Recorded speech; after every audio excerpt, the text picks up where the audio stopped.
This is Marcos from Barcelona, but he could be anyone, anywhere.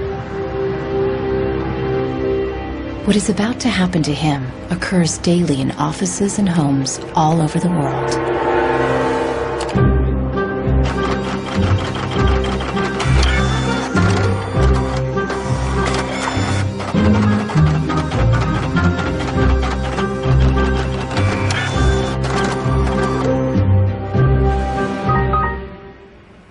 A part inside the printer has failed, and the manufacturer sends Marcos to technical support.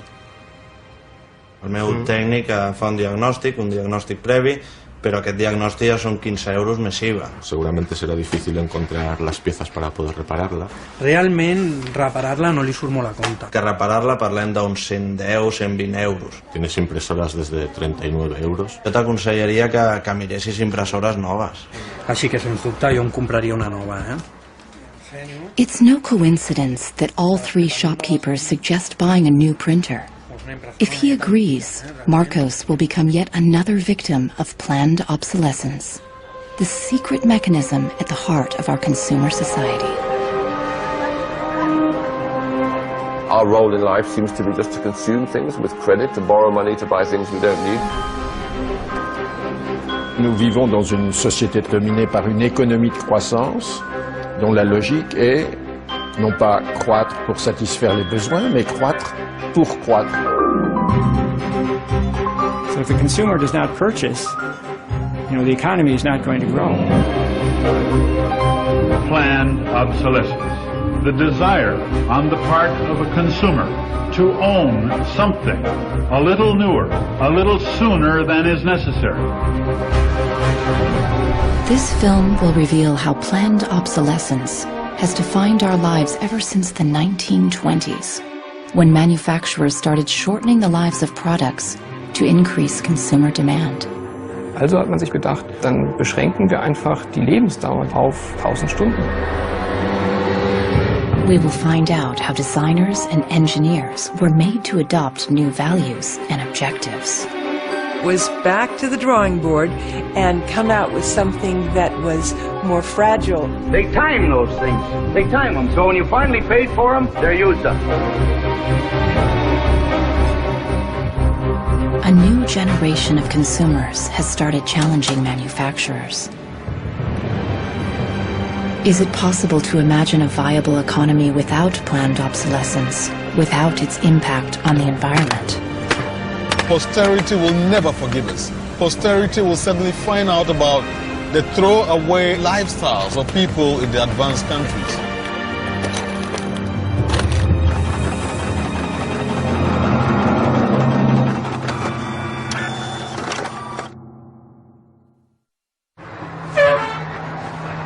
Welcome to Livermore, California, home of the longest burning light bulb in the world. My name's Lynn Owens, and I am chairman of the Light Bulb Committee. It was in 1972 when we discovered that the light bulb that was hanging in the fire station was a significant light bulb.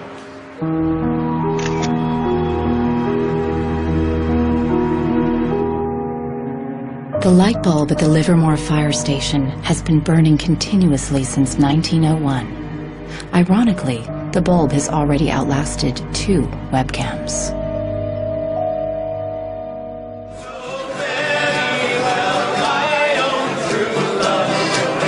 In 2001, when the bulb was 100 years old, the people of Livermore threw a big birthday party, American style.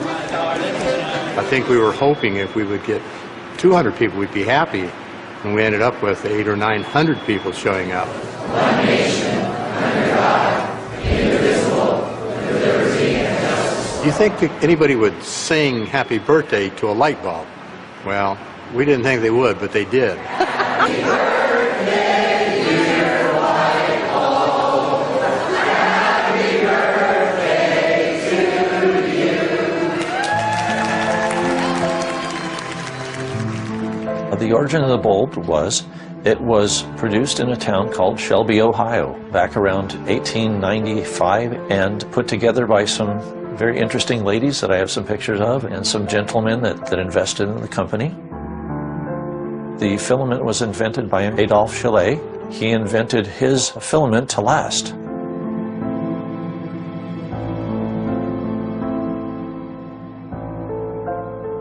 Why does his filament last? I don't know. It's a secret that he made and that died with him. Chaillet's formula for a long-lasting filament is not the only mystery in the history of the light bulb. A much bigger secret is how the humble light bulb became the first victim of planned obsolescence. Weihnachten 1924 war ein ganz besonderer Tag. In einem Hinterzimmer in Genf trafen sich einige Herren in Nadelstreifenanzügen, um einem geheimen Plan nachzugehen. Sie gründeten das erste weltweite Kartell, das sich zum Ziel setzte, die Glühbirnenproduktion der gesamten Länder zu kontrollieren und den Kuchen namens Weltmarkt unter sich aufzuteilen. Dieses Kartell hat den Namen Phoebus. Phoebus included the main light bulb manufacturers in Europe and the United States, and even faraway colonies in Asia and Africa. Das Ziel ist gewesen, Patente auszutauschen, die Produktion zu kontrollieren und vor allem aber den Verbraucher zu kontrollieren. Es ist umso besser für diese Firmen, wenn der Verbraucher regelmäßig Glühlampen kauft, und wenn die Glühlampen lange brennen, ist das ein ökonomischer Nachteil. Initially, manufacturers strived for a long lifespan for their bulbs. On October 21st, 1871, numerous experiments resulted in the production of a small unit lamp of comparatively enormous resistance. The filament being under conditions of great stability after the... Thomas Edison's first commercial bulb, on sale by 1881, lasted 1,500 hours. By 1924, when the Phoebus cartel was founded, manufacturers proudly advertised lifespans of up to 2,500 hours and stressed the longevity of their bulbs. Also hat man sich bei Phoebus gedacht, dann beschränken wir einfach die Lebensdauer dieser einzelnen Glühbirnen auf 1000 Stunden. 1925 wird ein entsprechendes Komitee gegründet, das 1000 Hour Life Committee, was sich zum Ziel setzt, auf technischer Basis die Lebensdauer der Glühlampen auf diese Brenndauer zu beschränken. More than 80 years later, Helmut Hüge, an historian from Berlin, uncovers proof of the committee's activities hidden in the internal documents of the founding members of the cartel, such as Philips in Holland, Osram in Germany, and Compagnie des Lampes in France. Hier haben wir ein Kartelldokument, da steht: The average life of lamps for general lighting service must not be guaranteed, published or offered for another value than 1,000 hours. Under pressure from the cartel, member companies conducted experiments to create a more fragile bulb that would conform with the new 1,000-hour rule.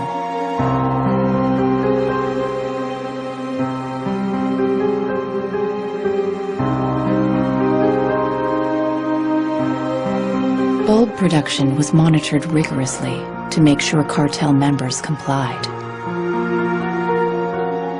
Eine Maßnahme bestand beispielsweise darin, einen Prüfstand zu errichten, in dem viele kleine Sockel zu finden sind, in die dann wiederum einzelne Exemplare aus verschiedenen Produktionsreihen eingeschraubt wurden, und Firmen wie Osram haben dann genauestens protokolliert, wie lange diese Lampen brannten. Phoebus enforced its rules through an elaborate bureaucracy. Members were fined heavily if their monthly life reports were off the mark.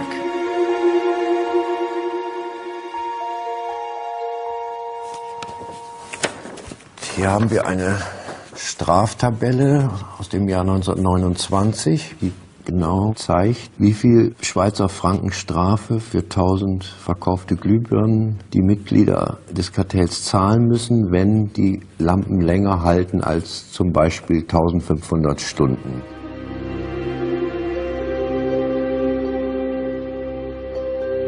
As planned obsolescence took effect, lifespans fell steadily. In just 2 years, they dropped from 2,500 hours to less than 1,500 hours. By the 1940s, the cartel had reached its goal. 1,000 hours had become the standard lifespan for bulbs. I can see how this was very tempting in 1932. I think at the time sustainability was actually substantially less of an issue, because I don't think they looked at the planet as being one with finite amount of resources. They looked at it as from an abundance perspective.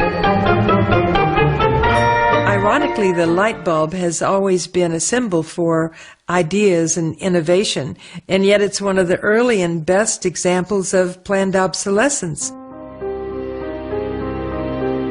In the following decades, inventors filed dozens of patents for new light bulbs, including one lasting 100,000 hours.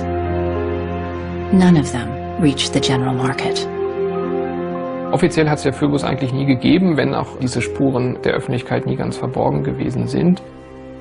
Die Strategie dahinter ist, sich in bestimmten Zeitabständen immer wieder umzubenennen. Dann heißt es mal internationales Elektrizitätskartell, dann mal wieder irgendein anderer Name. Entscheidend ist, dass diese Idee als Institution natürlich weiter besteht.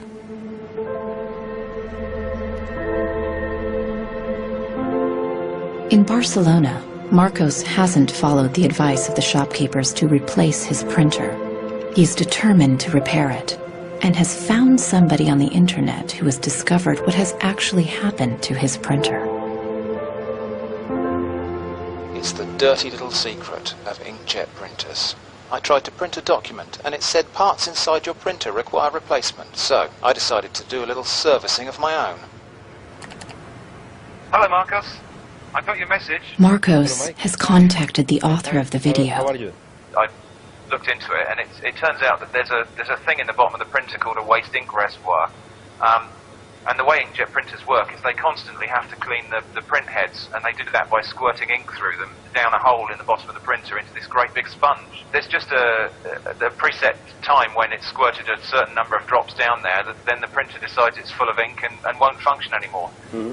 The justification is they don't want to put ink all over your desk. But I think the problem goes deeper than that. It's the way the technology works. It's just designed to fail.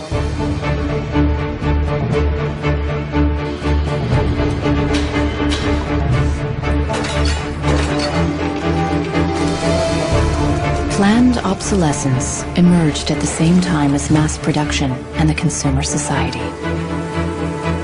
The whole issue with products being made to last less long is part of a whole pattern that began in the Industrial Revolution, when the new machines were producing goods so much more cheaply, which was a great thing for consumers, but consumers couldn't keep up with the machines. There was so much production. As early as 1928, an influential advertising magazine warned that an article that refuses to wear out is a tragedy of business. In fact, mass production made many goods widely available. Prices fell and many people started shopping for fun rather than need. The economy was booming.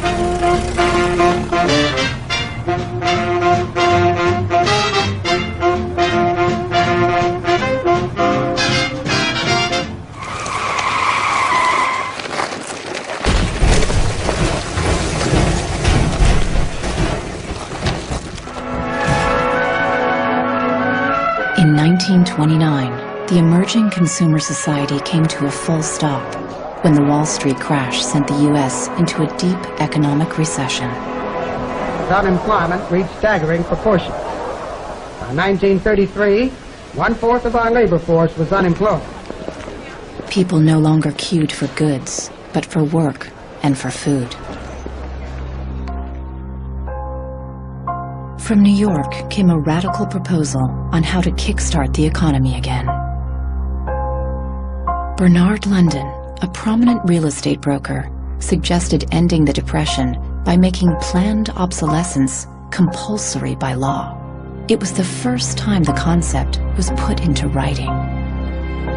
Under Bernard London's proposal, all products would be given a lease of life with a set expiry date, after which they would be considered legally dead. consumers would turn them over to a government agency where they would be destroyed. He was trying to achieve a balance between capital and labor where there would always be a market for new goods. So there would always be a need for labor and there would always be a reward for capital. Bernard London believed that with compulsory planned obsolescence, the wheels of industry would keep turning, people would keep consuming, and everyone would have a job.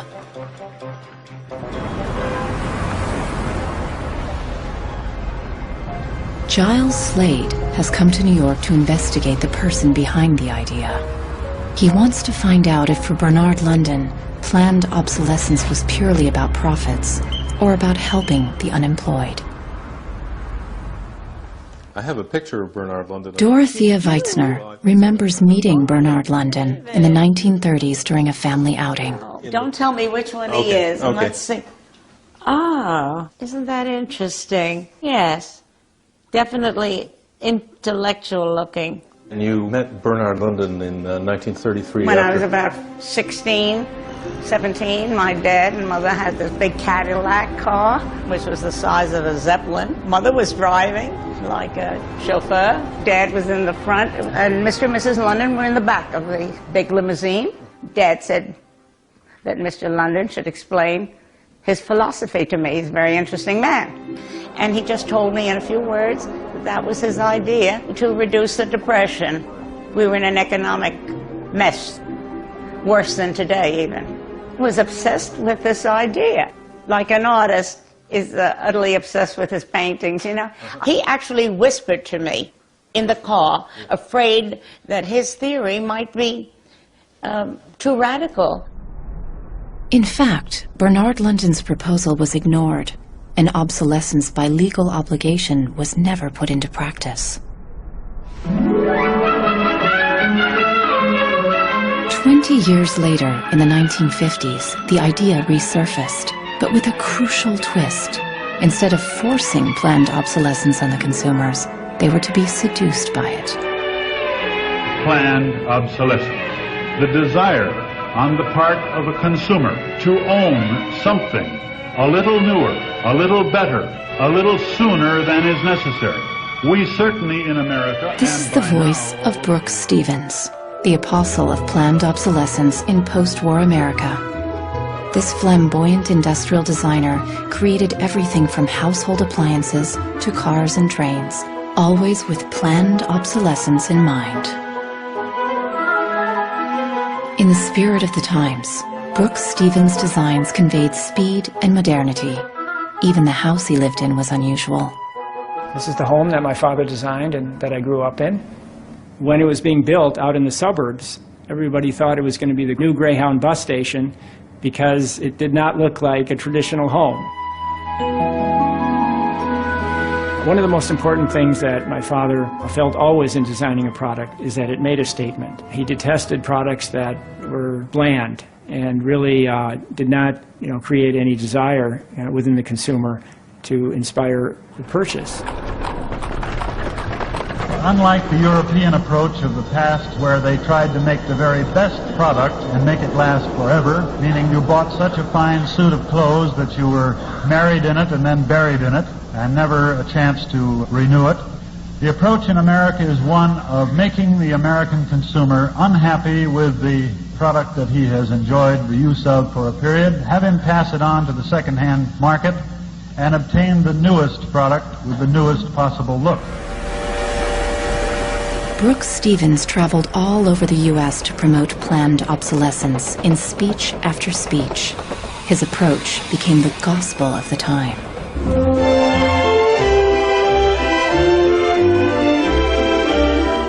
Women and men alike are increasingly interested in the look of things. They eagerly give their attention to what's new and beautiful and advanced. Design and marketing seduced consumers into always craving the latest model. My father never designed a product to intentionally fail or become obsolete for some functional reason in a short period of time. Planned obsolescence is absolutely at the consumer's discretion. No one is forcing the consumer to go into the store and purchase a product. They go in under their own free will. That's their choice.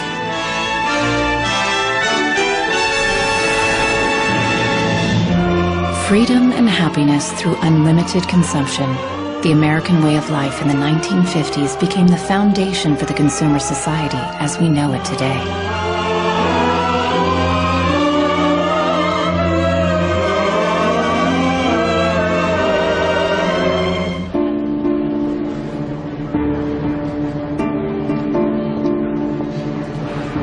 See, without planned obsolescence, these places wouldn't exist.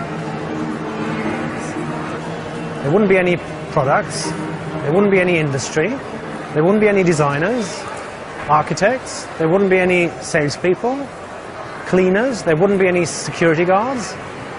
All the jobs would go. So how often do you change your mobiles? 18 months. Once a year. Once a year. Once a year. These days, planned obsolescence is an integral part of the curriculum at design and engineering schools. Boris Knuth lectures on the concept of product life cycle, a modern euphemism for planned obsolescence. I went shopping for you. Got a couple of things. A pan, salt, shirt, another shirt. Students are taught how to design for a business world dominated by one single goal: frequent repeat purchase. What I do, I pass these round, and you tell me what you think, how long it takes for them to fail, what the service life will be. Okay. Designers have to understand what company they work for. The company decides on a business model, how often do we want to renew our products, our offers. So this brief is given to designers, and designers have to understand and design the product in a certain way so it fits exactly the business strategy of the client they work for. Planned obsolescence is at the root of the substantial economic growth that the Western world has experienced since the 1950s. Ever since, growth has been the holy grail of our economy. Nous vivons dans une société de croissance dont la logique est non pas croître pour satisfaire les besoins, mais croître pour croître, croître à l'infini, faire croître sans limite la production, et pour justifier cette croissance de la production, faire croître sans limite la consommation. Serge Latouche is a noted critic of the growth society and has written extensively about its mechanisms. Au fond, il y a trois instruments fondamentaux qui sont la publicité, l'obsolescence programmée et le crédit.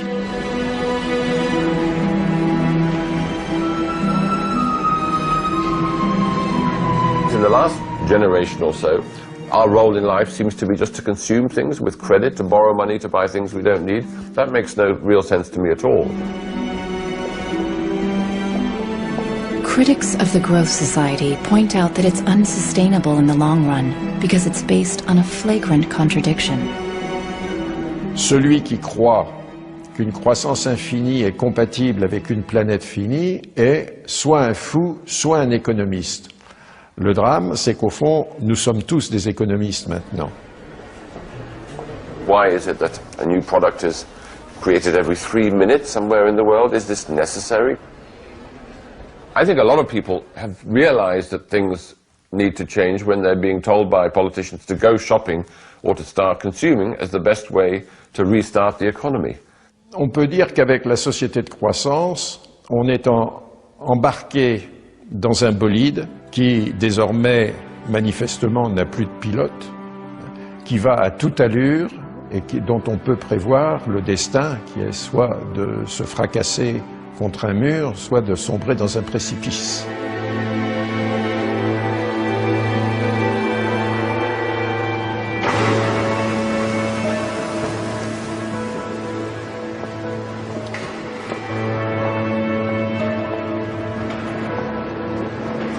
Looking at the service manuals of different printers, Marcos realizes that the lifespan of many printers is set by the engineers right from the start.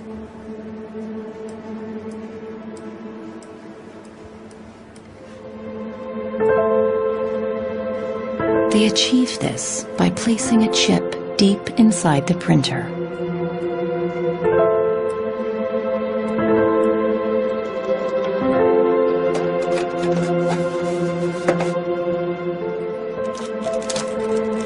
he trobat el xip, que és una EEPROM, que és un xip on es guarda una compta d'impressions.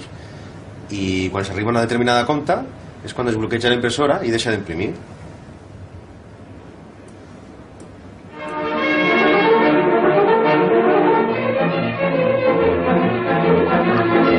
How do engineers feel about designing products to fail?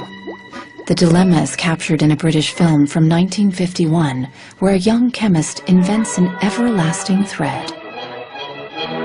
He believes that great progress has been made.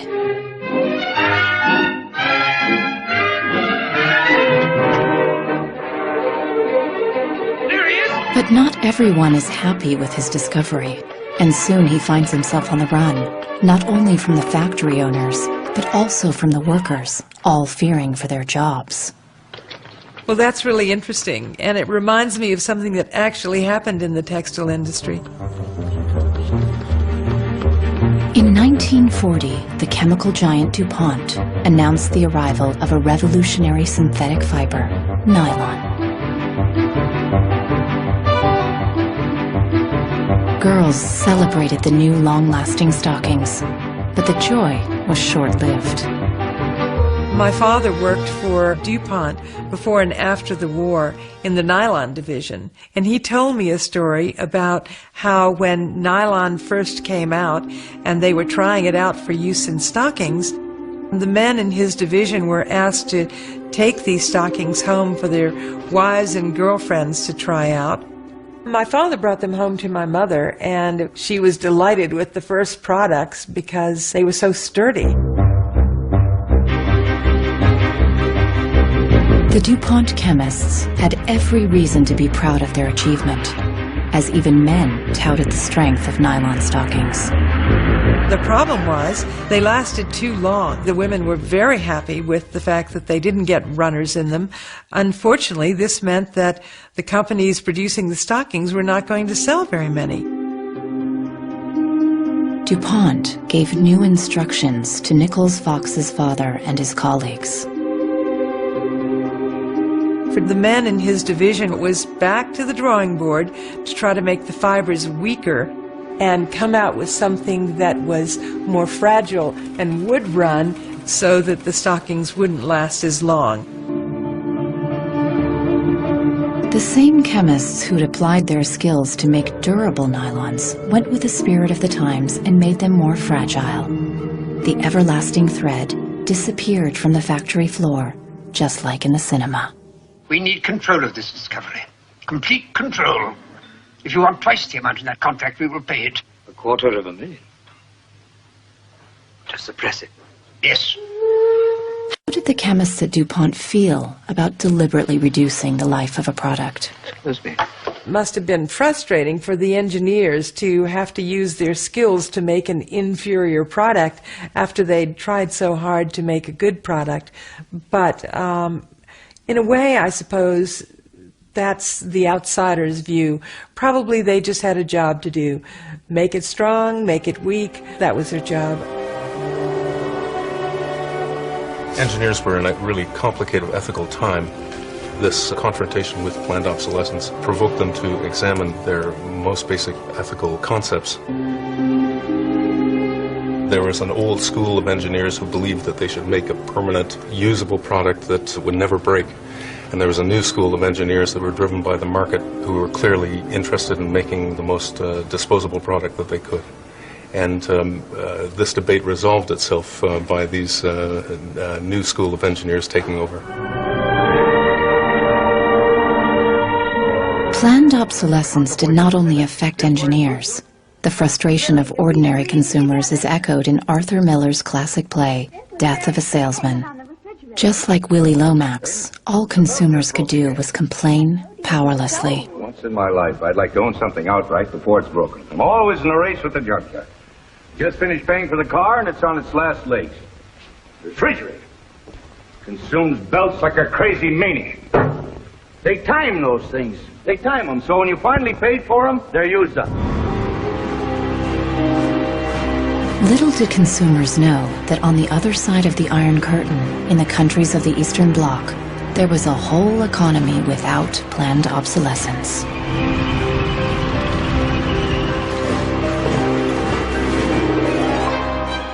The communist economy was not ruled by the free market, but centrally planned by the state. It was inefficient and plagued by a chronic shortage of resources. In such a system, planned obsolescence did not make any sense. In former East Germany, the most efficient communist economy, official regulations stipulated that fridges and washing machines should work for 25 years. Hier, dieser DDR-Kühlschrank, den habe ich 1985 gekauft. Der ist also mindestens 24 Jahre alt. Und die Glühbirne ist ebenso alt, habe ich noch nie ausgewechselt. Die ist also auch schon fast 25 Jahre alt. In 1981, a lighting factory in East Berlin launched a long-life bulb. They took it to an international lighting fair, looking for buyers from the West. Als die ostdeutschen Glühlampenhersteller 1981 diese Langlebensdauerglühlampen auf der Hannoveraner Messe präsentierten, meinten ihre Westkollegen, ihr wollt euch wohl alle arbeitslos machen. Woraufhin die NAVA-Leute, Ingenieure, antworteten, nein, im Gegenteil, indem wir Ressourcen schonen und den Wolfram nicht verpulvern, behalten wir gerade unsere Arbeitsplätze. The Western buyers rejected the bulb. In 1989, the Berlin Wall came down. The factory was closed, and the East German long-life bulb went out of production. Now, it can only be found in exhibitions and museums.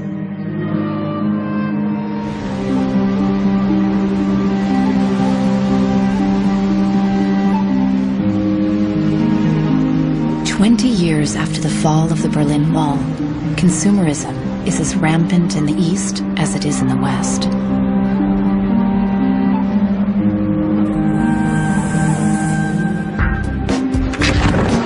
But there is one difference. In the age of the internet, consumers are ready to fight against planned obsolescence.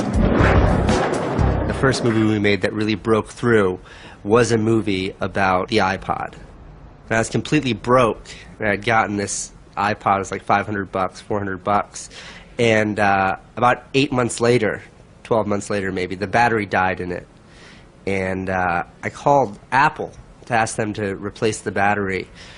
And their policy at the time was to tell their customers to buy a new iPod. You might as well go get a new one. Apple doesn't offer? No. Apple doesn't offer a new battery for the iPod? No. It wasn't that the battery died that was annoying, because in my Nokia cell phone, the battery dies, you buy a new battery. Even in my Apple laptop, when the battery would die, you replace the battery. But in the iPod, this expensive piece of hardware, when the battery died, you had to replace the entire unit. So it was my brother's idea to make a movie about just that. We went around with a stencil spray painting on every iPod advertisement we saw in town. iPod's unreplaceable battery lasts only 18 months. We put the video on our own little site, iPodsDirtySecret.com. The first month, 6 weeks, it was at 5-6 million views, and the site went absolutely bananas. A lawyer in San Francisco, Elizabeth Pritzker, heard about the video and together with her associates decided to sue Apple over the lifespan of the iPod battery. Half a century after the light bulb case, planned obsolescence was in court again. When we brought this litigation, this was 2 years after the iPod was introduced, Apple had sold about 3 million iPods nationwide in the United States. Many of the 3 million iPod owners were having battery problems and were willing to sue. One of them was Andrew Wesley. we selected from amongst the consumers who had called us individuals who would serve as representatives in a class action. A class action is really a device that's fairly unique to the United States, where a small group of people stands in the shoes of a large group to bring one claim before a court.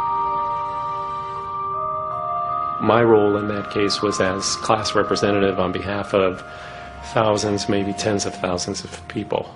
The case came to be known as Wesley versus Apple.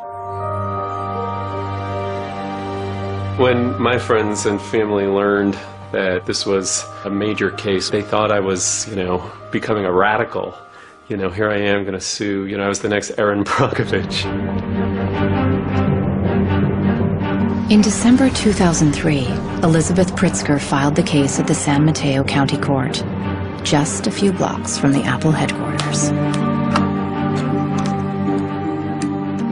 We asked Apple for a number of technical documents regarding the battery life in the iPod, and we received a lot of technical data about the battery design, about the testing of the battery, and learned through that discovery that the type of the lithium battery that was contained within this iPod was designed, by design, to really only have a short period of life. I do think that Apple's development of the iPod was intended to be one of planned obsolescence. After a tense few months, both parties hammered out a settlement. Apple set up a replacement service for the batteries and extended the warranty to 2 years. The claimants were offered compensation. One thing that really bothers me personally is that Apple really promotes itself as a young, hip, forward-thinking company, and for a company like that not to have a good environmental policy that allows consumers to return products for proper recycling and disposal really is really counterintuitive and counter to their message.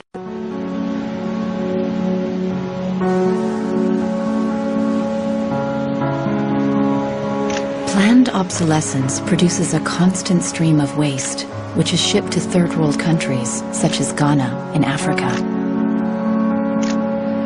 It's been between 8 and 9 years now when I noticed that loads and loads of containers were coming to this country with electronic waste. We're talking about end-of-life computers, end-of-life television sets, which nobody wants in the developed countries. Shipping electronic waste to third world countries is forbidden by international law, but the merchants use a simple trick. They declare the waste as second-hand goods.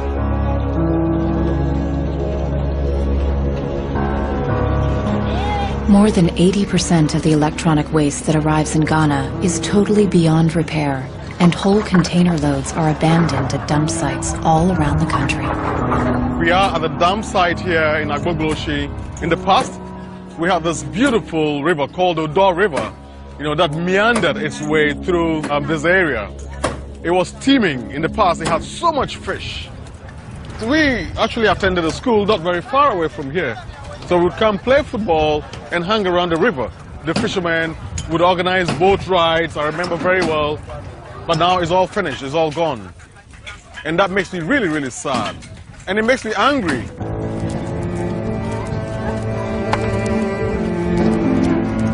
These days, there are no school kids playing here after class. Instead, youngsters from poor families come here looking for scrap metal. They burn the plastic-covered cables from the discarded computers to salvage the metal inside.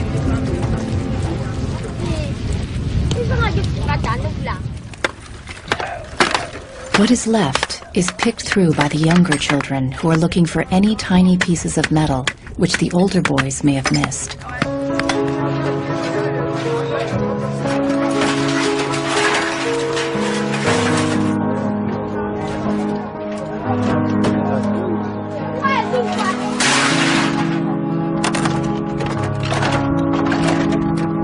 Some of those behind the shipment have said that, well, we're trying to bridge the digital divide between Europe, America, and then the rest of Africa and Ghana, of course. But the reality is that these computers that are sent here simply do not work. There's no point in receiving electronic waste when you cannot deal with it, more so when you did not produce it and your country is being used as the world's trash bin.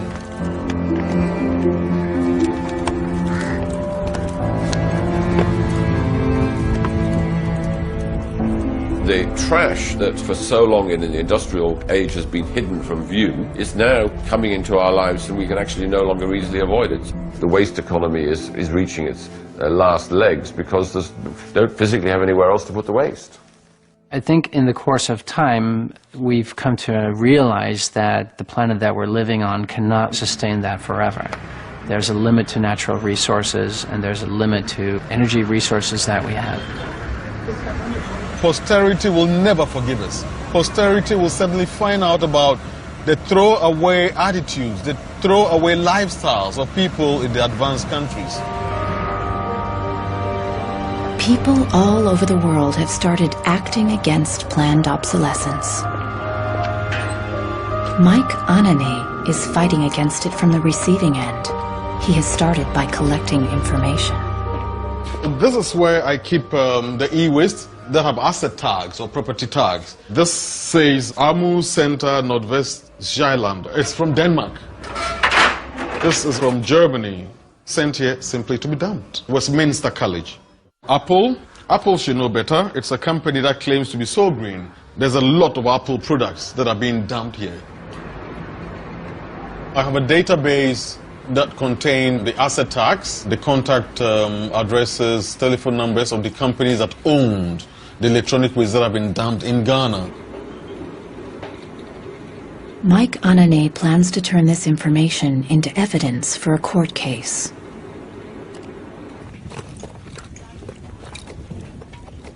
We need to take some action, some punitive measure. We need to sue people so they stop dumping e-waste in Ghana.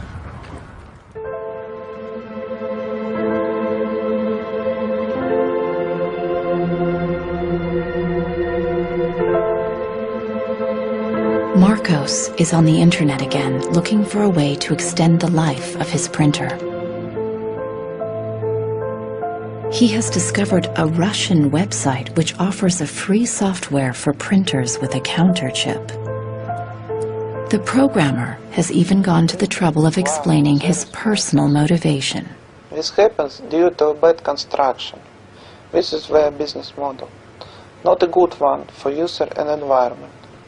So I looked and found a way to make user-friendly software to allow active users reset an in-pod counter.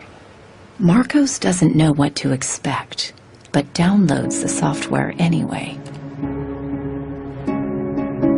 From a small village in France, John Thakura fights planned obsolescence by helping people share business and design ideas which come from all over the globe.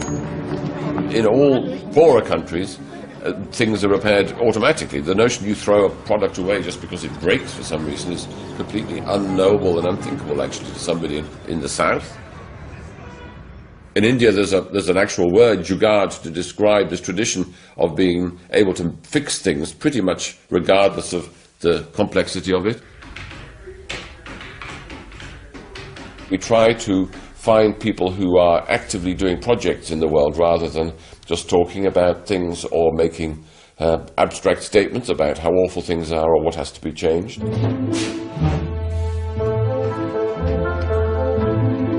One of these people is Warner Phillips, descendant of the dynasty of light bulb manufacturers. I remember my grandfather taking me to one of the Philips factories in Eindhoven to show me how light bulbs were mass manufactured in factories, which is very, very cool. Nearly 100 years after the creation of the light bulb cartel, Warner Phillips follows family tradition with a different approach. He produces an LED bulb, which lasts 25 years. It's not like there's a green world and there is a business world. I think business and sustainability go hand in hand. It's actually the best basis to build a business on.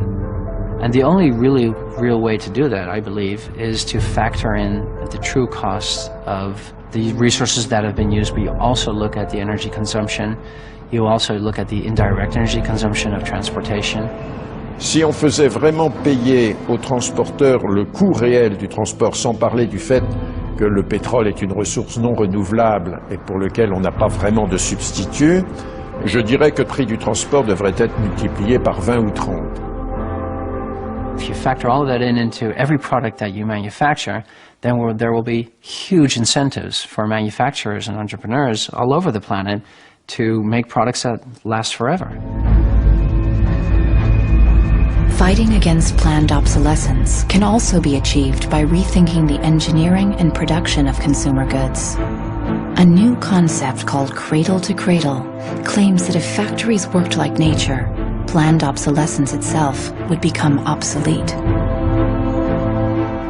Wenn man über Umweltschutz redet, meint man bei uns immer sparen, verzichten, vermeiden, reduzieren, Nullabfall, weniger schädlich. Wenn man sich die Natur aber im Frühling anschaut, ein Kirschbaum, kein Sparen, kein Verzichten, kein Vermeiden. Nature produces abundantly, but fallen blossoms, dead leaves, and other discarded materials are not waste. They become nutrients for other organisms. A cycle. Die Natur kennt keine Abfälle, sondern sie kennt nur Nährstoffe. Braungart believes that industry can imitate this virtuous cycle of nature. He proved that this is possible when he redesigned the production process of a Swiss textile company.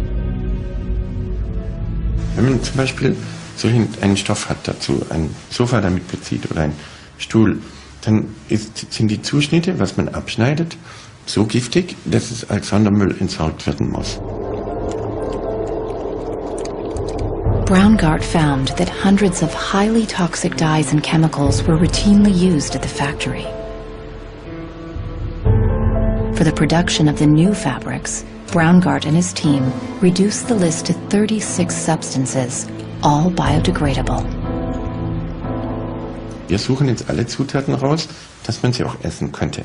Das heißt, ihr könnt klein schneiden und in Müsli packen, wenn Sie wollen. Wenn man eine Müllgesellschaft hat, ist jedes kurzlebige Produkt natürlich ein Müllproblem. Wenn es aber eine Gesellschaft ist, die Nährstoffe macht, ist jedes kurzlebige Produkt wieder eine Chance, etwas Neues zu machen. For the more radical critics of planned obsolescence, reforming production is not enough. They want us to rethink our entire economic system and our values. C'est une vraie révolution. C'est d'abord une révolution culturelle, parce que c'est un changement de paradigme, c'est un changement de mentalité. This revolution is called degrowth. Serge Latouche travels from conference to conference explaining how to get out of the growth society altogether. La décroissance, c'est un slogan provocateur qui a pour fonction de rompre avec le discours un peu euphorisant de la croissance possible, infinie, soutenable, et donc pour marquer la nécessité de changer de logique. L'essentiel du programme, en quelque sorte de la décroissance, tient en un mot réduire. Réduire notre empreinte écologique, réduire nos gaspillages, notre surproduction, notre surconsommation.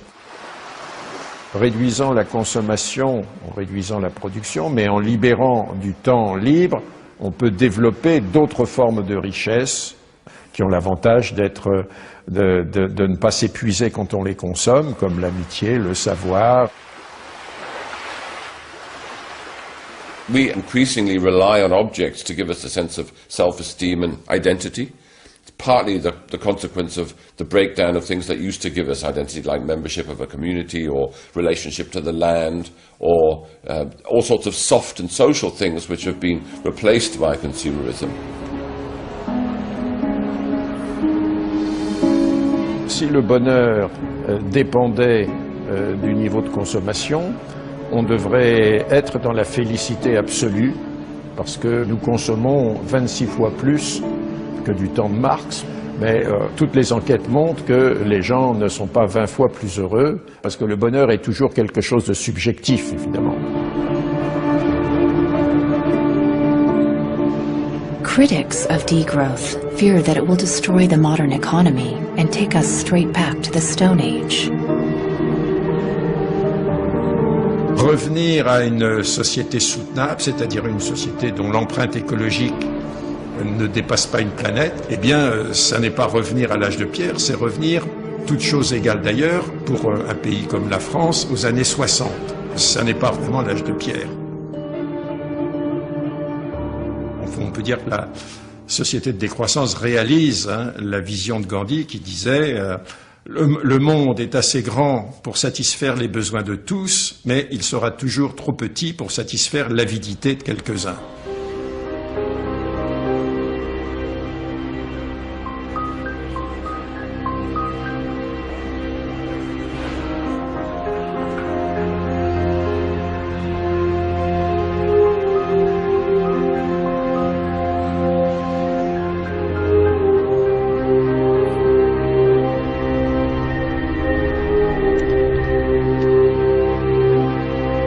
Marcos is installing the Russian freeware on his computer. The new software allows him to reset the counter chip inside his printer back to 0. The printer immediately unblocks.